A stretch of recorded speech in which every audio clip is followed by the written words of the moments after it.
Hey, what's up, good people? You are tuned into another episode of Fatherhood is Dope, the podcast. It's your guy, Aaron McGee.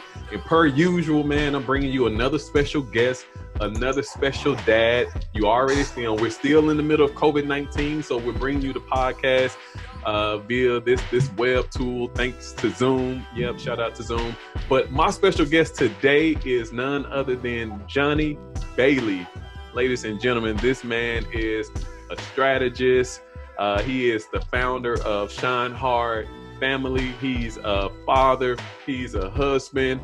If you follow him on Instagram, then you see that he's I don't know if you call a guy a fashionista, but whatever the male equivalent of a fashionista is, that's what Johnny is. Because at least in my book, because Johnny, you fresh all the time on Instagram, man. I really appreciate your fashion aesthetics, man, but an all-around great dad who I've had the ability to get to know a little better after he and I met in DC at the Dad Conference, at the Dad 2.0 Summit. So I'm really excited to bring Johnny to you today. If I didn't mention it, again, he's a strategist as well, a speaker, and a mover and shaker in the DC area. So Johnny, man, welcome to the podcast. How you feeling today?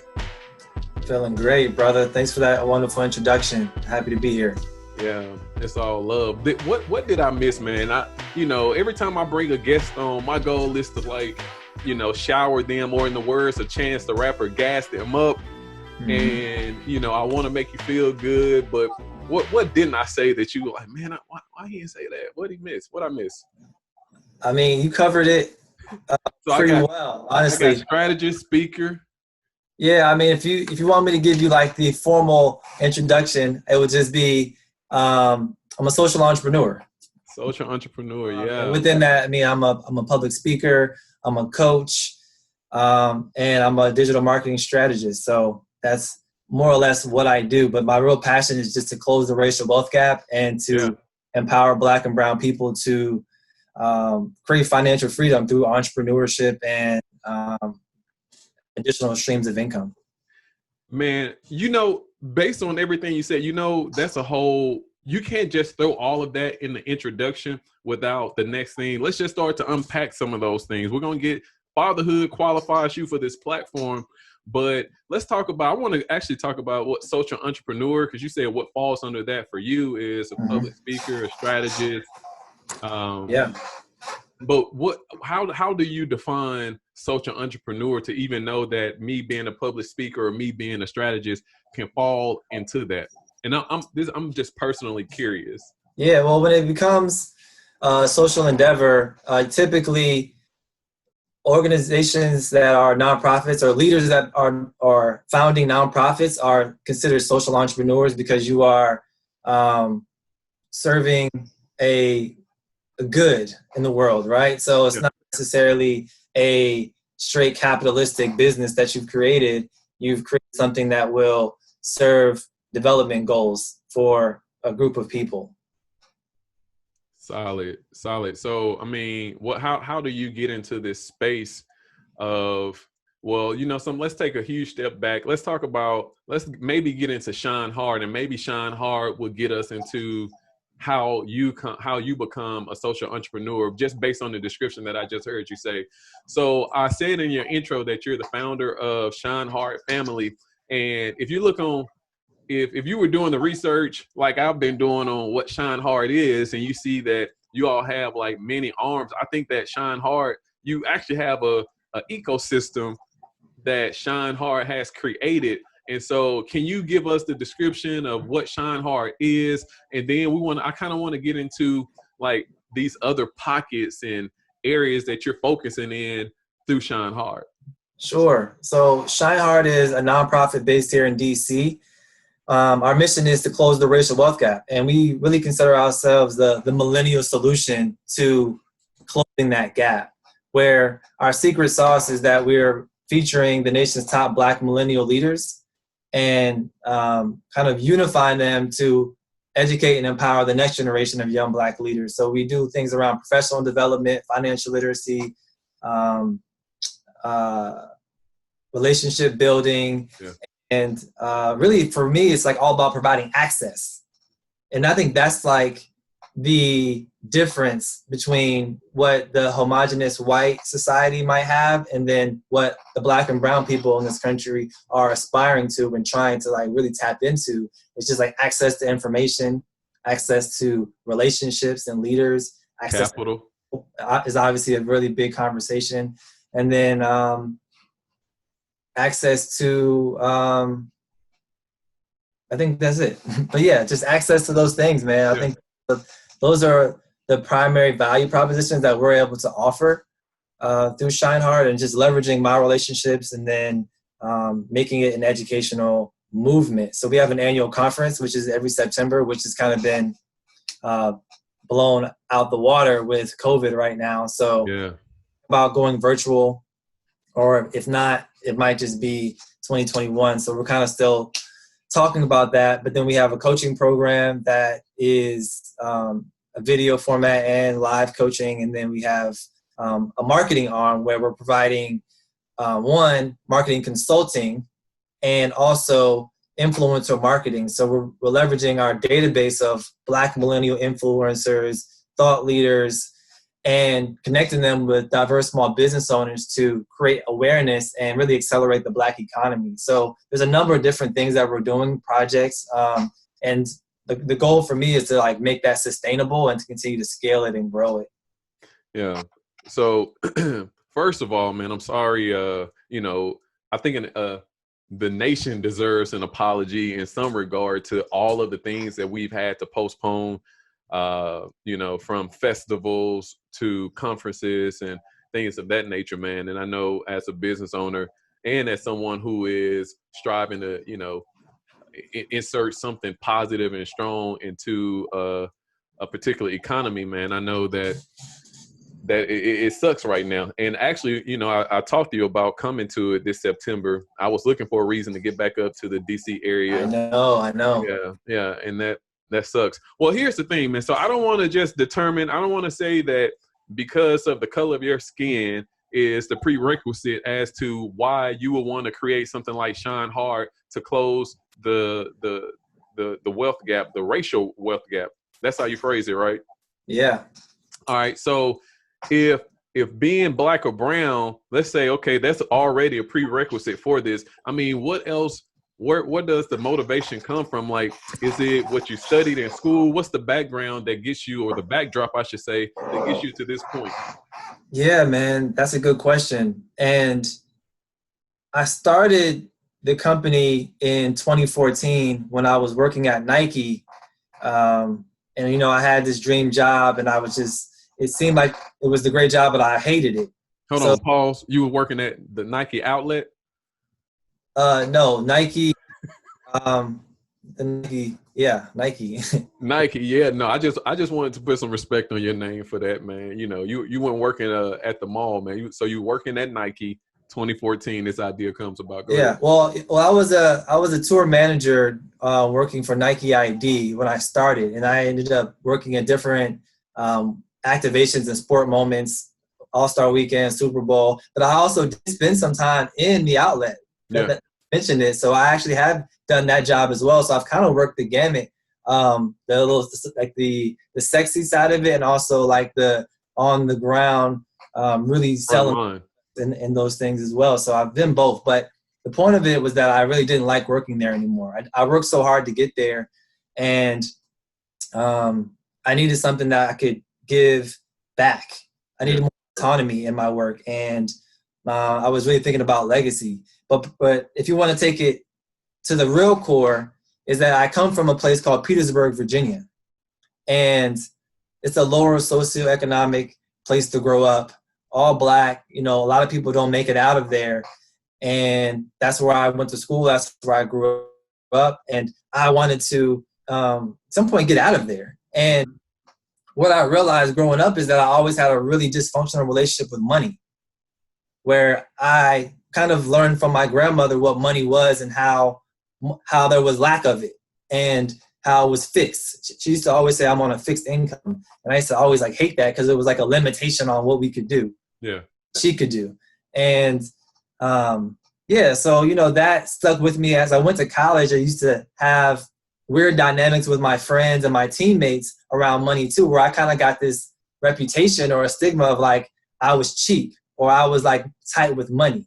And, you know, I really resented it. I never really liked that. You know, I never showed it, but I always kind of despised that, that label of that, because it didn't represent who I was. But it felt like there was a disconnect in how I perceived myself and how others were perceiving me in regards to finance. Yes. So as I continued to grow, I started to read a lot.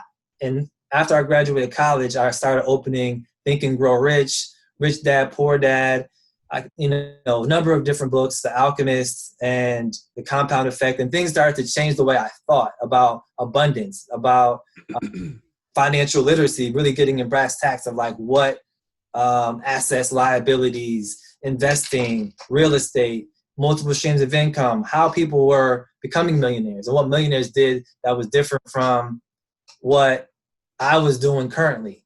So that's when I started to change my way of thinking, and I started to believe that I could become a millionaire. I set a goal to become a millionaire, but not for the money, but for the person that it would take for me to become a millionaire. So it was a lot about personal development. And fast forward now to when I was at Nike, not only did I want to become a millionaire because I thought it was important economically, but then I started to realize that social justice is a byproduct of economic empowerment. So then I realized that a lot of the reasons why Black people are underrepresented and marginalized and oppressed outside of just pure racism, we are not economically sound. Mm. That's when I connected the racial wealth gap to economics and social justice. So then I just started this company. I started this movement. Really, it wasn't even a company at the time. It was just a website. I was creating content, and I was just featuring people that I thought were really dope and inspiring and that were my peers and the next up, the next senior level exec, the next millionaire, the next creator. And I started letting them tell their story and lower the barriers to entry for different industries, because I felt like not only can we close the gap through entrepreneurship, but also through just professional development and corporate ascension. So that's how it really started, man. And honestly, that was 2014. I just worked that formula throughout the next 6 years, the last 6 years. And it's kind of just, you know, evolved and manifested into something greater and bigger than myself. And a lot has come from that, but I'll stop the story right there and say that's kind of how it started. Man, that's good, Johnny, man. Yo, real talk, bro. I'm proud of you, man, because, you know, you talk about starting something in 2014 and here we are in 2020, and you have toiled and labored in a way where you could see the fruit of your labor, and everything in me is telling me that you probably, in your mind, you're probably not even scratching the surface. Right. Just get started, bro. Like, there's so much I have left to do. It's insane. Yeah. Well, man, that's a tall order that you just laid out. And I'm like, what does the listener want to hear? Like, do they want to know, like, well, how did you start the business? Have you reached millionaire status yet? What tips can you give to them? It's a lot out there, but, you know, I think one of the things that I'm like keenly aware of is that, you know, you can have a vision for something, and then there are other components that it actually takes to execute this vision. So you told us some of the resources, which are the books that you read. You told us about the motivation in terms of the perception that you may have had from some of your teammates to the reality that you lived in with your grandmother and her being on a fixed income. So we understand that those things can drive and fuel this type of vision. But I'm interested to know, you know, what type of what type of partnerships do you or have you had to create to get to this? Reason being is because I know there's somebody else out there listening that has a vision, has a dream. It may be the complete opposite of yours, but, you know, I'm thinking about just how do you infuse some type of tips or call to actions into what they have going on. And I know that it's impossible, even with the type of work ethic that you have and with the type of drive and determination that you have, to get to these places on your own. So I want to hear a little bit about the partnerships that you had to establish and create to even get ShineHard to this point? Yeah, man, that's a really good question. And you touched on it. One major factor is that you have to be relentlessly obsessed with your vision. Relentlessly obsessed with your vision. Bro, you gotta want it as bad as you can breathe. Like Eric Thomas said. Like that. Yeah. That matters, bro, because you gotta want success for yourself more than anybody else wants it for you. That's the bottom line. Before you can partner with anybody, like you have to have that in your DNA. But to be more specific to your question, I feel like everyone that I featured on my platform has acted as a partner in some regard because they're lending their story, they're lending their brand, they're trusting me with their brand and with their message, and that has been like the core of it is kind of creating win-win propositions. Mm-hmm. Everyone, where understanding what people want. Everyone is motivated by self-interest. So articulating opportunities with the WIFM, what's in it for me, for others. What it's a WIFM? WIFM, WIIFM. It's an acronym. What's in it for me? Yeah. Listen, I'm writing that one down. That's a gem, bro. And that's like the main part of it, man. Just understanding when you're making a pitch or an ask that you're tying in what's for others. You bake that into the ask and you share. Just got to be it's like almost writing in a sense, or just communication skills that comes with it. But aside from all the brilliant, amazing Black leaders that I've partnered with on this mission, I've done work with like some co-working spaces here in DC. I've worked with Howard University. I've collaborated with Google, who I also have a contract with. And there's been a lot of other partners, small business owners like videographers, District Feed, Abel's Media Group, Cornerstone Captures, who's a photographer. Like I've really touched into like Black business owners to help me build this. And we've done bartering and we've done paid contracts as well. But when I first started as a bootstrapper, my biggest challenge was to make a value proposition, someone who had very little resources financially to pay and invest in people, but positioning my platform in a way that it's valuable enough that you want to hitch your wagon to this movement. Yeah. Will also pay you back in dividends down the road. And people have invested in me with their time because they believed in me as a person and in the mission of the organization. So that's been a motivation to like make sure everyone gets paid back, in a sense of like this platform now is so great that people can be proud that they were a part of it for free. Yeah. Speaking of for free, now this is the point in the podcast where all the listeners and the viewers, they go and they click like and they click subscribe and they leave a comment, because I really just bless them and they don't even know it. And this is how. They don't know that you charge people to give the information that you just shared with all of us for the free. Absolutely. And so, because I almost started to book a strategy session with Johnny Bailey, man. But I figured if I was going to have you on the podcast, I probably can get a few gems out of you, for the free, man. Hey, man, pay it forward, man. A lot of people now with me for free, so I'm not going to stop it now. Yeah. Hey, do me a favor, man. Tell me a little bit about, you mentioned this partnership with Google. So I'm trying to figure out, I know that you are a Google digital coach. Yeah. What is a Google digital coach? And like, where do you even get plugged in to do something like that? That's what I call, I mean, you're a mover and shaker in the DC area, which is not an easy thing to do, but you don't have to say it. I said it for you. Go ahead. Yeah, man. So the Digital Coaches Program is Google's grassroots initiative to empower Black and brown business owners to bridge the digital divide. And the way that we're doing that is selecting business owners and community leaders in major markets. So we're in 12 cities nationwide, and allowing them to be digital coaches, where we're just providing skills training on online tools so business owners can thrive online. Awesome. Speaking of thriving, whether you're thriving online, which hopefully we all are working to thrive online right now with so many resources being stripped from us, courtesy of this pandemic.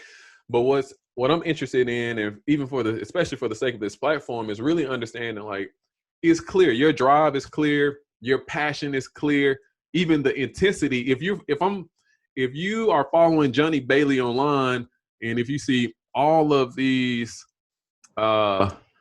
entities that have even stemmed from not just his or your personal brand, but even what you have going on with the ShineHard family, one may ask the question, well, how does everything else work in your life? And you are a father, and I'm curious to know, like, where are you striking balance?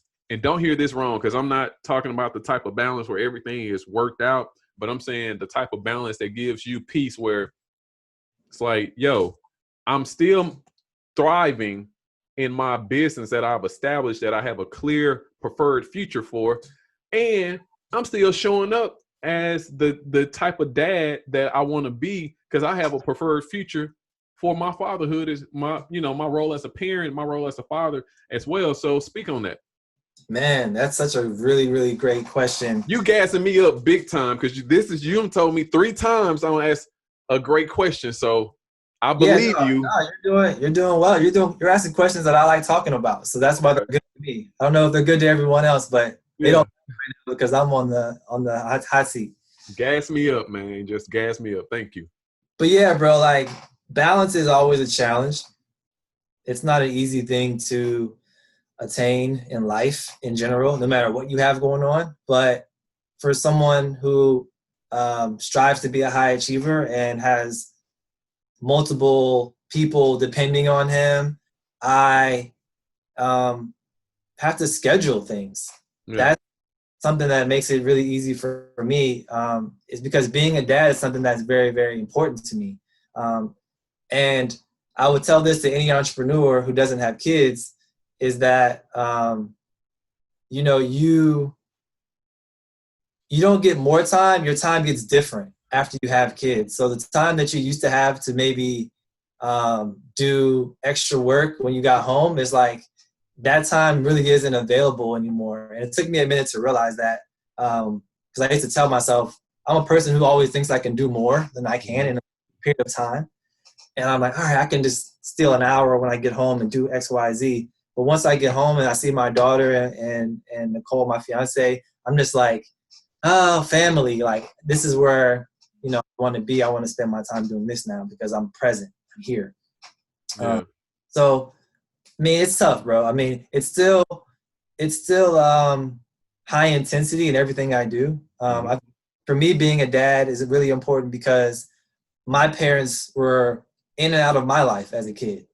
I didn't really build a good relationship with my father until my 20s. So I graduated from college. Wow. We were kind of like, he was in and out. We had moments like where we were obviously connected. I knew my dad, but just having like a dad presence in the home on an everyday basis, I didn't have that. So I wanted to make sure that I provided that.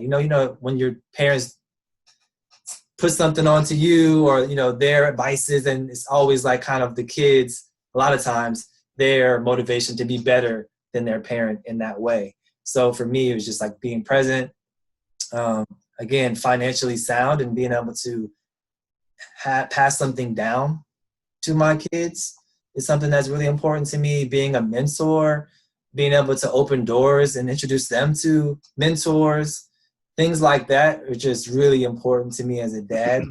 It's not that hard for me, honestly, because the 2 most important things to me are my work and my family. And I put pretty much 99% of my time into that, and then the rest try to cram in for myself. Yeah. You don't have to answer this on this podcast, but, even when I hear you say you talk about the dynamics of your relationship with your dad and how that has motivated you to show up in your daughter's life a particular way. I talk to enough men to know, and I have my own personal experiences to know what I'm about to tell you. So take this just as a little nugget. But one of the things that I want to encourage you and other brothers who are listening to this to do is when we have unique circumstances where our parents may not have shown up in the way that we would have liked them to, one of the traps that I believe that we can fall into, and it's not that I got the indicator that you did, but I think this is a moment to shine some light on it, is that more often than not, we find ourselves overcompensating in one area and under-delivering in another area. One of the reasons I want to shine some light on it is because at the end of the day, I think when we say that our parents didn't show up in a particular way, essentially we're saying what we missed out on as a child.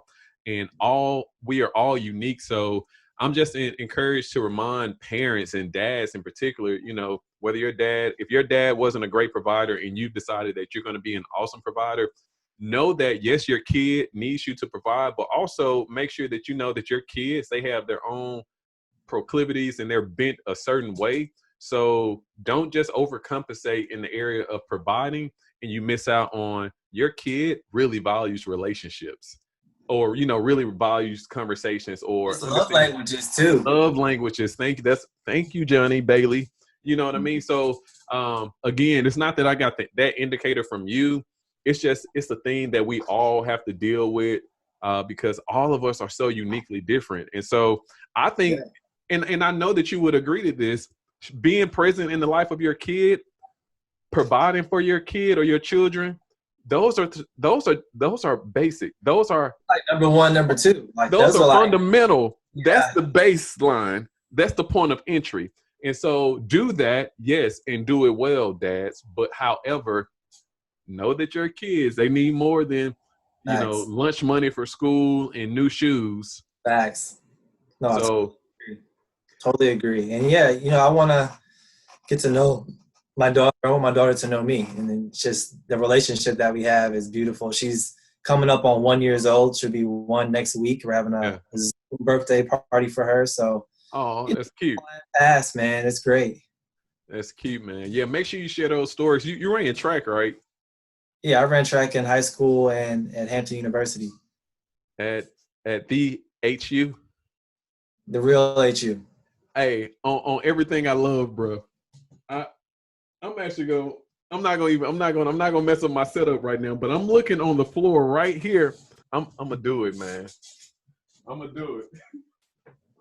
Listen, before we got on this, I don't know if you're going to love me or hate me, but this is honestly the shirt. I'm putting Howard shit up here. Oh, no, I got to go. I'm about to hang up. No. Don't hang up. Listen, I didn't even go to Howard, but here's the deal. I've done college tours. So I was a program director for the Black Achievers program, which is like a college access program at the YMCA. I did that for years. And after that, we still like took kids on college tours. So trust me, I got my Hampton in the room. Every visit we made to Howard, we made to Hampton too, which I really like Hampton, man. So. Oh yeah, it was an amazing experience, man. I wouldn't trade it for the world. Yeah. But my point of even bringing that up is, and I said you ran track, man, like you said, you want your daughter to know you and you want to know her, man. Make sure you share those stories of you know, coming up short at a track meet, or clearly the times that you won as well. Real quick, what did you run, man? In high school, I was a state champion long jump and triple jumper. Okay. And in college, I was a 60-meter long jump, triple jump. I had the MEAC record for a couple years until a guy came in and beat my record. I was a jumper sprinter. Sweet. I thought you switched it up in college because every time you get to college, man, the coaches, they always want to change your position, man. Yeah, well, we didn't have a real, jump coach until my junior year. So I just wanted to survive and keep my scholarship. So I had to get in where I fit in, make some points. Yeah. Is that the baby? No, it's my chair making a bunch of Oh, okay. Yeah, my chair does that too. I just ordered a new chair that's comfortable. So this one is just on its last leg. That's funny, man. Well, listen, per usual, we're at the point of the podcast where it's about that time to land the plane. And, you know, I really wanted to touch on the ShineHard conversations because, you know, you got a a thriving YouTube channel, man, and I really love that platform. So do me a favor and just tell us a little bit about what your goal is with the ShineHard conversations. You can find those primarily on YouTube, right? Yep, you can find them on YouTube at ShineHard Family, or you can check out the website shinehardfamily.org, and you can watch all 6 seasons of ShineHard Conversations featuring Black millennial leaders in various industries, just dropping gems, how they got their biggest challenges, their philosophies around success. I mean, whatever you need is in there. Man, it sounds like a TED Talk meets a Oprah Super Save Sunday meets a Essence Festival panel discussion. I watched a few. Complex. Meets complex. Yeah, touche. Okay, so I got all of your influences in there, man. Hey, Johnny, this is the point where, we taxiing in to the gate. It's time to call your ride. Let them know you just landed, or at least your ride share, Uber or Lyft. We don't discriminate, man. What's next for Johnny Bailey, man? How do you navigate in this COVID-19 season, being quarantined? You got a business, a nonprofit that you're running.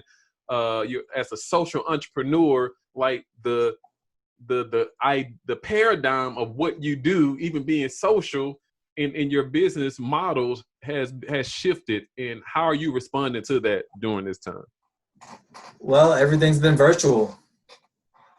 Outside of me going out for a jog or going for a walk with the family, I'm pretty much online, Google Meet, Google Meetups, or Google Hangouts, or doing Zoom calls like this.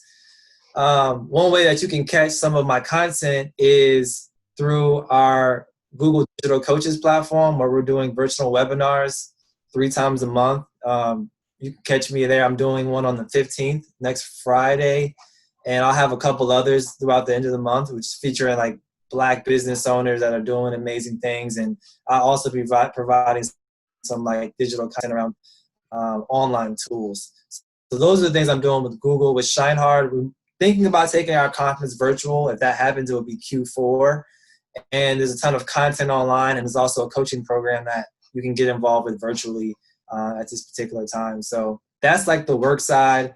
On the personal side, I'm really just being isolated and kind of enjoying it, just spending time with the fam, getting this bonus time where typically I would be out working, doing events, doing whatever it is on the train, commuting. But now it's like literally I have all that time back, and I'm just home watching my daughter go from 9 months old to damn near 12 months old next week. So that this has been a really beautiful time to get to know her and just be a dad and kind of just enjoy these moments, because I know that there'll never be a time like this probably for the rest of our lives. Yeah. Well, not until you cross over millionaire status and you just determine, I'm taking 2 months off right now. I'm taking 3 months off, but 3 months off. My philosophy around work is like you retire out when you die out. I don't think I'll ever really retire, but I think retirement's a number, not an age. Yeah, that's good. Hey, real quick, man, I just wanted to ask you, what are your thoughts with everything being virtual, Zoom, Google, FaceTime, WhatsApp, fill in the blank? What are your thoughts about how, especially as a content creator, how you break through the noise of everybody? You know how it is going on Instagram right now. And it used to be like Diddy was live, and now your next door neighbor and your mama and your daddy, they all live too on Instagram. So what do you have to say about breaking through the noise? Just me and you right now. How do you break through the noise, man? Man, I mean, for me, my strategy and approach to social media is more. Less is more? That's my strategy. Yeah. I got my platform to a point where when I make a post or if I share a story, that people will come watch because I look for quality over quantity. Yeah. That's kind of the reputation that I've built, or just the strategy that I've used, is just to put really, really high quality stuff out, and that's it. So when it comes to like breaking news and all these things coming out about COVID, and now we're all running with I I definitely like put my fist in the air and let y'all know like I'm here to support and here's the information that's relevant to our community. Now that is my That's daughter. the baby. That's the baby. I know. Okay. Yeah. She's making herself known. She probably hears my voice. Yeah. But I do get involved a little bit to share and educate, but also I'm not an expert in epidemiology or necessarily like social justice, but I am obviously Black and I work in that field. So I do put my fist in the air, but at the same token, I'm like, everybody's posting this stuff. So you don't need to hear it from my platform for you to know what's happening. Like, because then it just becomes a part of the noise. Exactly. And, you know, I want to be more of an inspirational voice. I want to be a voice of education, but I don't want to be an echo. Yeah, that's good. You know, have my own voice. And sometimes it takes me some time to like understand the issue myself before I feel comfortable like just going to social and having a conversation about it or just blasting out reposts. I want to just really understand it. So when I come in to educate and talk about it, that I'm putting my own spin on it, that it's really coming from Johnny Bailey and it makes sense for who I am as a person. So that's kind of the important thing. Because one note I will say is that what has helped me build a platform is that I've been sharing my story since day one, which for me was like high school. When I lost my mom and I started running track, I started to get like a lot of documentation in the newspaper. And as I grew older, I continued to share my story online and got good at storytelling. And people who know me from high school, from college, or from Nike or my 20s, they've seen that story develop into who I am now. And that keeps people like really engaged and supportive of the mission because they know that I'm authentic, that my story is real and what I do is like 100. This is one of those moments where I got to put my fist in the air, man. Yo, bro, on everything, man. Thank you for sharing that. It's like, it's the perfect way to end because I know they want more just hearing that. And in order to get more, guess where they got to go? They got to go to ShineHard. What's the website? ShineHardFamily.org. ShineHardFamily.org, man. Oh, you can follow us on Instagram at ShineHardFam. You heard it, man. So it's quality over quantity. It's less is more, and it's staying true to yourself. Create an authentic storyline and stick to it. That's essentially what I got. You're sticking to your authentic storyline. Even if you have something to say, how does this apply in Johnny Bailey's world? Mad respect, man. Well, of course, I want to thank you for coming on the podcast, man. You could have been anywhere else. Technically, you couldn't have at this go round, but I'm glad you chose to be here with me, Johnny. Man, I'm really looking forward to not just doing more of this podcast together, man, but you know, us linking up on some real stuff, man. Once this conference, whether it goes virtual or once it gets crunked back up in DC, I definitely want to be there. Like I told you the last time I was in DC, I'm looking forward to that, man. And I just wish you all the best, blessings, peace, and love to you, my brother. Thank you, bro. Thanks for having me. Of course. Yo, you've been listening to Fatherhood is Dope. You've been watching, for some of you all, Fatherhood is Dope, the podcast. I'm your guy, Aaron, my special guest, Johnny Bailey. If you want to keep up with Johnny, then the link will be in the description. So make sure you follow up with him, man. Do not leave this conversation without clicking like, download the podcast on Apple Podcasts, and of course, subscribe to the podcast and subscribe to the YouTube channel, man. It's been so real. Fatherhood is dope. Peace.